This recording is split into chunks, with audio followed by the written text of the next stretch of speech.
ಏನು? ನಮ್ಗಿನ್ನು ತುಂಬಾ ದುಡ್ಡು ಬೇಕಲ್ವಾ? ಏನ್ ಮಾಡೋದು?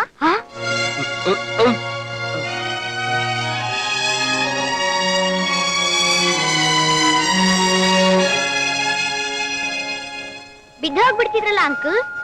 ಬೀಳ್ತಾ ಇದ್ನ ನೋ ಚಾನ್ಸ್ ಅಟ್ ಆಲ್. ಯಾಕಂದ್ರೆ ನನ್ನ ಜೀವನದಲ್ಲಿ ಯಾವತ್ತೋ ಎರಡು ಬಿದ್ದೋಗ್ಬಿಟ್ಟಿದ್ದೀನಿ. ಅದಿರ್ಲಿ, ನಿಮ್ಮ ಹೆಸರೇನು? Very good. ನಿಮ್ಮ ಹೆಸರಷ್ಟೇ ಮುದ್ದಾಗಿದ್ದೀರಾ. ಮಕ್ಕಳ, ನನಗೊಂದು ಸಹಾಯ ಮಾಡ್ತೀರಾ? ಏನ್ ಹೇಳಿ ಅಂಕಲ್. ನನ್ನ ಕಾರವರೆಗೂ ಕರ್ಕೊಂಡು ಬಿಡ್ತೀರಾ? ಓ ಬನ್ನಿ uncle. Thank you my friends.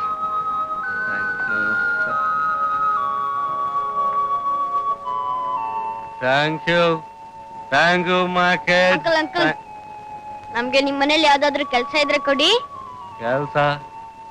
ನೀವೇನಪ್ಪ ಕೆಲ್ಸ ಮಾಡ್ತೀರಾ? ನಾನ್ ಕಾರ್ ತೊಳಿತೀನಿ. ಮನೆ ಕೆಲ್ಸ ಮಾಡ್ತೀನಿ. ಅಂತ ಕಷ್ಟ ಏನಪ್ಪ ಬಂದಿರೋದು? ಅಂಕಲ್, ನಮ್ಮ ಮಾವನ ಆಸ್ಪತ್ರೆಗೆ ಸೇರಿಸಿದೀವಿ. ಡಾಕ್ಟ್ರು 500 ರೂಪಾಯಿ ಬೇಕು ಅಂತಿದ್ದಾರೆ.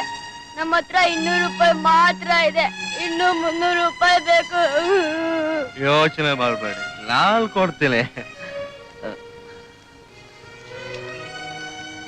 ತಗೊಳ್ಳಿ, ದೇವರು ನಿಮ್ಮ ಅವ್ರಿಗೆ ಒಳ್ಳೇದ್ ಮಾಡ್ಲಿ.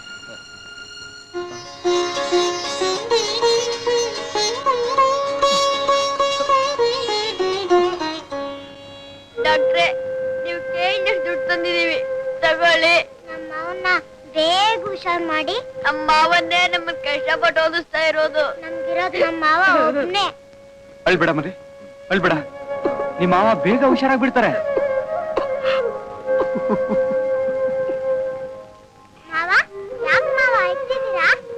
ಬೇಗ ಹುಷಾರಾಗಲ್ಲ ಅಂತನಾ? ಡಾಕ್ಟರ್ ಅಂಕಲ್ ಹೇಳಿದ್ದಾರೆ. ನಿಮ್ಮನ್ ಬೇಗ ಮನೆ ಕಳ್ಸ್ಬಿಡ್ತಾರಂತೆ.